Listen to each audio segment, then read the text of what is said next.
Hello दोस्तों, मेरा नाम है कीर्ति वर्मन और आप सभी का स्वागत है मेरे चैनल पे। तो दोस्तों, आज मैं आपके सामने भारतीय चुनाव की पूरी जानकारी लेकर आया हूँ दोस्तों कि इसके नियम कानून क्या है, कौन इसे ऑर्गेनाइज कौन करता है, उसके बाद इसकी प्रक्रिया क्या है, सारा कुछ दोस्तों। और दोस्तों, ये जानना हम सभी को बहुत ज़्यादा जरूरी है, हम सभी देशवासियों को, क्योंकि दोस्तों हम अपने प्रतिनिधियों का चुनाव इसमें प्रतिनिधियों को दोस्तों चुनाव के माध्यम से ही चुनते हैं दोस्तों। इसलिए दोस्तों की जानकारी हम सभी को होनी चाहिए। दोस्तों, सबसे पहले इस चुनाव को दोस्तों भारतीय निर्वाचन यानी इलेक्शन कमीशन ऑफ इंडिया दोस्तों इसको कराता है। इसे दोस्तों हर 5 साल में कराया जाता है दोस्तों। सबसे पहले चुनाव लड़ने के लिए दोस्तों आपको नामांकन पत्र यानी नॉमिनेशन फॉर्म खरीदना पड़ता है दोस्तों। ऐसी दोस्तों कुछ कीमत भी होती है दोस्तों जो आपको देनी पड़ती है। अगर आपने लोकसभा के लिए नामांकन पत्र खरीदा है तो इसमें दोस्तों आपको 30,000 रुपये का मूल्य देना होगा, और अगर आपने विधानसभा के लिए खरीदा है तो इसमें दोस्तों आपको 10,000 रुपये मूल्य देना होगा। और दोस्तों अगर आप बाद में जीत गया तो ये मूल्य आपको वापस भी हो जाएगा। तो दोस्तों, नामांकन पत्र में दोस्तों आपसे जुड़ी सारी जानकारी इसमें देनी पड़ती है दोस्तों। खास करके दोस्तों जैसे कि अब तक चल रहे हैं गंभीर आपराधिक मामले, उसके बाद दोस्तों आपकी और आपके परिवार की संपत्ति और दिनचर्याओं का ब्यौरा, और दोस्तों साथ ही साथ दोस्तों आपको उसमें एक इलेक्शन एजेंट का भी नाम देना पड़ता है दोस्तों, जो आपका पूरा चुनावी अभियान को दोस्तों संभालेगा दोस्तों।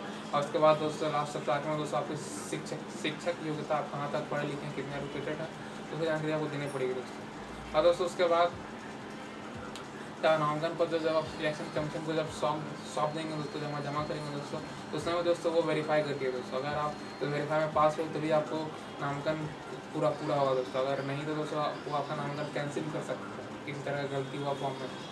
और दोस्तों क्या कहते हैं, इसके बाद जब नामांकन पूरा हो जाएगा तो उसके बाद दोस्तों आपका एक बैंक अकाउंट भी खुलेगा दोस्तों, जिसमें आपको सारा इलेक्शन का खर्च उसी बैंक अकाउंट से करना है।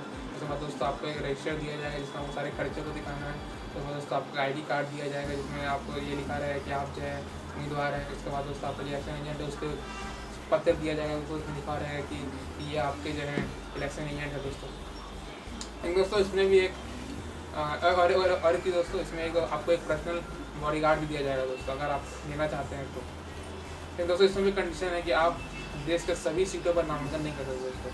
आप जानते हैं कि हमारे देश में तो आरक्षण नीति चलती है दोस्तों, इस तरह इसमें भी जो आरक्षण नीति लागू होती है दोस्तों। इसमें भी कुछ सीटें ऐसी हैं जो केवल उसी आरक्षण के अंदर आते हैं वही लड़ सकते हैं दोस्तों। इसमें दोस्तों अनुसूचित जाति और अनुसूचित जनजातियों को दोस्तों आरक्षण दिया गया है। आप दोस्तों अपने स्क्रीन पर देख सकते हैं दोस्तों कि उसका क्या कितनी सीटें आरक्षित हैं, कितनी नहीं है दोस्तों। उसके बाद दोस्तों जब वेरीफाई हो जाएगा, सब कुछ क्लियर हो जाएगा दोस्तों, उसके बाद दोस्तों और एक चीज़ दोस्तों, जब आप नामांकन करेंगे तो उसमें 2 तरह का नामांकन कर सकते हैं, एक पार्टी के साथ दोस्तों और एक निर्दलीय। अगर आप पार्टी के साथ करें दोस्तों तो आपको पार्टी के साथ कुछ काम करना पड़ेगा, उसमें दोस्तों आपको चुनाव चिन्ह पहले से मिला हुआ रहेगा दोस्तों। लेकिन अगर आप निर्दलीय हैं दोस्तों तो आपको चुनाव चिन्ह तो कोई इलेक्शन कमीशन ऑफ इंडिया देगा दोस्तों। इसके बाद दोस्तों अब चुनावी अभियान यानी चुनाव प्रचार भी करते उसका समय आता है दोस्तों। इसमें आमतौर पर दोस्तों 2 सप्ताह का समय दिया जाता है सभी उम्मीदवारों को दोस्तों। इसमें दोस्तों आपको जनता से जाके मिलना होगा दोस्तों, और मतदाताओं जनसंपर्क करना होगा। उसके बाद किसी पार्टी से है तो दोस्तों पार्टी के साथ काम करना पड़ेगा दोस्तों, भाषण देना पड़ेगा, रैलियाँ करनी पड़ेंगी पार्टी से। और अगर आपकी निर्दलीय हैं दोस्तों तो आपकी मर्जी, आप जैसे जो करना करें उसमें दोस्तों। लेकिन कुछ नियम है दोस्तों इसमें दोस्तों। जैसे कि आप पार्टी से लड़ेंगे दोस्तों तो आप पार्टी जो है वाले कुछ नारा देते हैं, जिस तरह कि हम जैसे दोस्तों जब इंदिरा गांधी की नेतृत्व में जब कांग्रेस पार्टी थी दोस्तों उन्होंने दोस्तों 1971 में हुए लोकसभा चुनाव में गरीबी हटाओ का नारा दिया था। फिर 1977 में हुए लोकसभा चुनाव में जयप्रकाश नारायण के नेतृत्व में जनता पार्टी ने लोकतंत्र बचाओ का नारा दिया था। उसके बाद दोस्तों 1977 में दोस्तों वामपंथी दलों ने पश्चिम बंगाल में हुए विधानसभा चुनाव में दोस्तों जमीन जोतने वालों का नारा दिया था। उसके बाद दोस्तों 1983 में आंध्र प्रदेश में हुए विधानसभा चुनाव में दोस्तों तेलुगु देशम पार्टी के नेता NT रामाराव ने तेलुगु स्वाभिमान का नारा दिया था दोस्तों। और दोस्तों हाल ही में दोस्तों भारत में दोस्तों आखिरी बार इलेक्शन हुआ झारखंड में हुआ दोस्तों विधानसभा चुनाव। साल 2019 के लास्ट में नवंबर दिसंबर में। इसमें दोस्तों भारतीय जनता पार्टी का नारा था दोस्तों, आप झारखंड पुकारा भाजपा दोबारा, और दोस्तों आजसू पार्टी का नारा था आपकी बार कांग्रेस सरकार। तो दोस्तों ये सभी पार्टियों के दोस्तों नारे होते हैं जो आपको चुनाव में चलाने पड़ता है अगर आप पार्टी से हैं तो। उसके बाद लेकिन दोस्तों इसमें कुछ नियम होते हैं, उस नियम के दायरे के अंदर ही आपको चुनावी अभियान चलाना है। लेकिन दोस्तों आप किसी को भी प्रलोभन, घूस या धमकी आप नहीं दे सकते हैं दोस्तों वोट देने के लिए। उसके बाद दोस्तों आप किसी को किसी जातीय धर्म के नाम पर ही वोट नहीं मांग सकते हैं। आप चुनावी अभियान में दोस्तों सरकारी संसाधनों का भी उपयोग नहीं कर सकते हैं। और दोस्तों लोकसभा चुनाव में एक निर्वाचन क्षेत्र से दोस्तों 70 लाख और विधानसभा में दोस्तों 25 लाख एक निर्वाचन क्षेत्र से दोस्तों पैसे की दोस्तों यानी उससे ज़्यादा पैसे की दोस्तों ये सीमा है दोस्तों। अगर उससे ज़्यादा आपने खर्च किया दोस्तों, यानी कहने का मतलब दोस्तों अगर उनमें से किसी मामले में दोषी पाए गए दोस्तों, आप किसी के धर्म के नाम पे, जाति के नाम पे आप वोट मांगते पकड़े गए या फिर आप किसी से घूस देते पकड़े गए दोस्तों, तो आपको तो सभी मामलों में मामले का दोषी पाएगा दोस्तों आप किसी चारों में से किसी एक मामले में, तो आपको दोस्तों रद्द कर दिया जाएगा जीत जाने के बाद, यानी आपको बाहर कर दिया जाएगा। और दोस्तों इसके अलावा दोस्तों आचार संहिता भी लागू होता है। इसमें दोस्तों आचार संहिता मतलब कानून है कि आप किसी चुनावी अभियान में धर्मस्थल का प्रयोग नहीं कर सकते हैं दोस्तों। आप सरकारी वाहनों, विमान और अधिकारियों का भी उपयोग नहीं कर सकते। उसके बाद दोस्तों चुनाव की अधिघोषणा हो जाने के बाद कोई मंत्री दोस्तों किसी बड़ी योजना का शिलान्यास या बड़े नीति के फैसले और लोगों को वायदे दोस्तों नहीं कर सकते। इसमें भी दोस्तों अगर वो दोषी पाए गए तो उनका चुनाव रद्द कर दिया जाएगा। तो दोस्तों अब दोस्तों चुनावी अभियान के बाद दोस्तों मतदान का समय आता है दोस्तों, जिसमें मतदाता दोस्तों जाके मत करते हैं, यानी वोटर जाके वोट देते हैं, जाके जहाँ उनका रहता है वो बूथ में जाके दोस्तों। वहाँ पे दोस्तों हमारे देश में वहाँ पर दोस्तों हमारे देश का नागरिक वोट कर सकता है जिसके पास देश की नागरिकता है, और दोस्तों अगर उसकी 18 वर्ष से ज़्यादा आयु हो तो वोट देने के लिए दोस्तों आपका वोटर लिस्ट में नाम आना जरूरी है। और नाम आने के बाद दोस्तों किसी भी पहचान के साथ, चाहे वो आपका ड्राइविंग लाइसेंस हो, आधार कार्ड हो, राशन कार्ड हो, किसी भी पहचान के साथ दिखा के दोस्तों आप वोट डाल सकते हैं। वोट अभी दोस्तों वर्तमान में जो है EVM machine, electronic voting machine है दोस्तों, जिसमें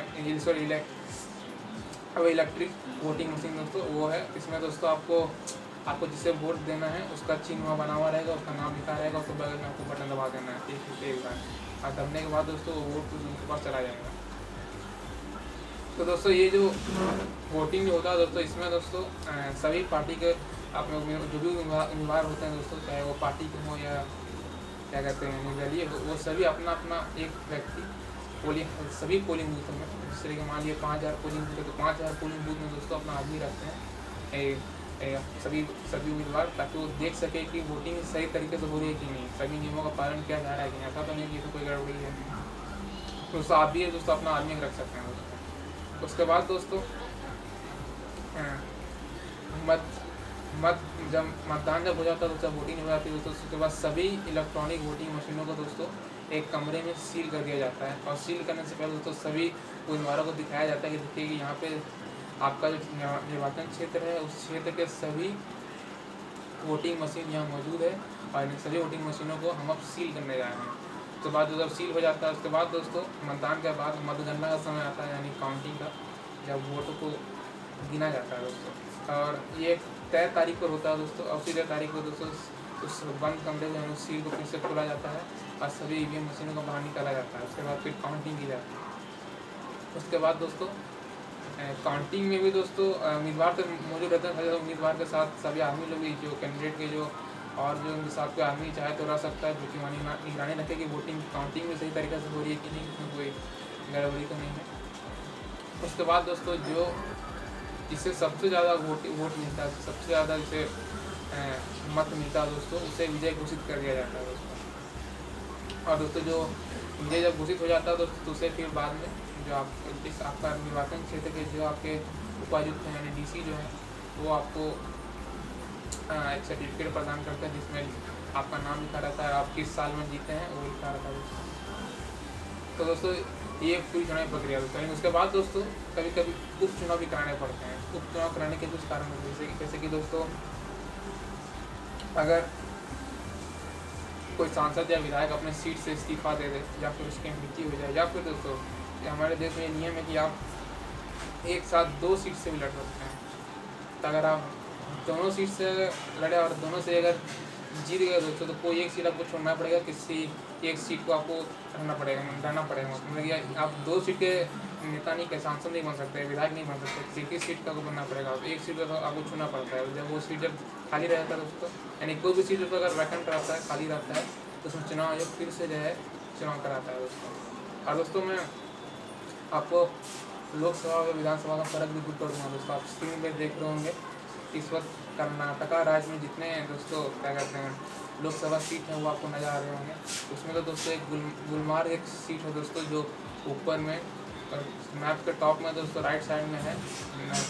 उसमें दोस्तों मैं अगले में आप पढ़ा करके दिखा रहा हूँ दोस्तों, जिसमें आपको दिखाई दे रहे हैं उसमें कितने विधानसभा सीटें हैं उसमें। दोस्तों गुलमार्ग एक लोकसभा सीट है और उसके अंदर देखिए दोस्तों इतने सारे विधानसभा।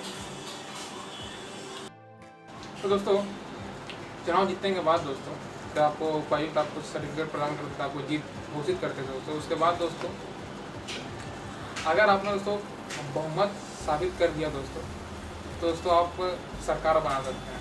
बहुमत का नियम होता है दोस्तों, जितने सीटों पर चुनाव लड़ा जा रहा है उससे एक ज़्यादा सीट आपको जीतना है दोस्तों। यानी आपकी पार्टी को, अगर पार्टी से लड़ रहे हो, जितने कुछ सीटों पर चुनाव हो रहा है उससे आधा का एक ज़्यादा सीट जीतना होगा दोस्तों, तो आप बहुमत साबित कर पाएंगे। उसके बाद दोस्तों साबित करने के बाद दोस्तों आप मुख्यमंत्री या प्रधानमंत्री बन सकते हैं। लेकिन दोस्तों इसमें एक नियम भी है, आप ऐसे चुनाव तो दोस्तों 25 साल की उम्र में ही लड़ सकते हैं। लेकिन दोस्तों अगर आपको प्रधानमंत्री या मुख्यमंत्री बनना है दोस्तों, तो आपको आपकी आयु कम से कम दोस्तों 35 वर्ष होनी चाहिए दोस्तों, तभी आप दोस्तों प्रधानमंत्री या मुख्यमंत्री दोस्तों बहुमत साबित करने के बाद बन सकते हैं। तो दोस्तों एक भी पूरी जानकारी दोस्तों चुनाव के बारे में दोस्तों, भारतीय चुनाव के बारे में।